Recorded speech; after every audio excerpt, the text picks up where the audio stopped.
Words of remembrance and praise still pouring in tonight following the death of local restaurateur Bob Roe. Roe died yesterday at the age of 85. He was committed to this community, sponsoring countless sporting events at every level in Sioux City, from Little League to the Sioux City Explorers. KTIV's Katie Koppel has more on the impact he had on kids, on businesses, and nonprofits in the community. I just loved his smile, and I just loved his attitude and his generosity. He was just Bob. He wasn't out for the glory. He wasn't out for the hoop-de-ha. He just did this out of his heart, and that was Bob's whole life. While the pizza and wings is what brought people together here at Bob Roe's Point After, it was Bob's philanthropy and love for the Siouxland community that people remember him for most. So Bob Roe has been a huge supporter of the Boys and Girls Club from way back when it was just the Boys Club. Bob Roe loved the Boys and Girls Clubs of Siouxland, supporting their annual auction for years. The club was a perfect fit for him.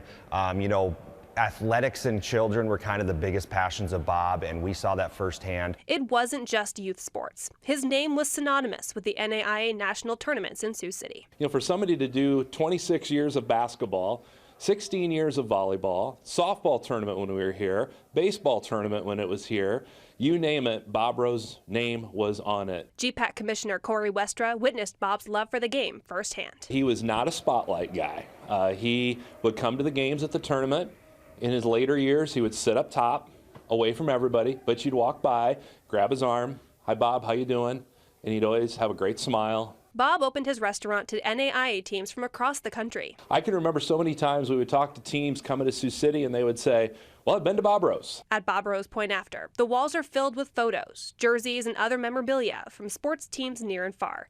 And a few famous faces, too. There's that photo of Woody Harrelson behind the bar. There's President Obama. I mean, the who's who has went through there, and it's all because of the place that he really built. Bob Roe's Point After sits blocks away from Morningside University, where Bob Roe graduated in 1963. It's a place to gather, and it's a place where everyone is friends. I mean, it's so cliche, right? From Cheers, but it's very much so where people know your name and you're all friends.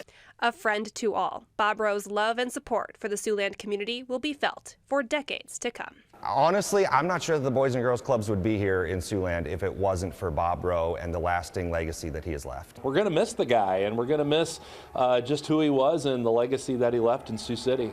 Bob was the icon. Bob was the city. Bob was community, and he showed it in every way that he could. Reporting at Bob.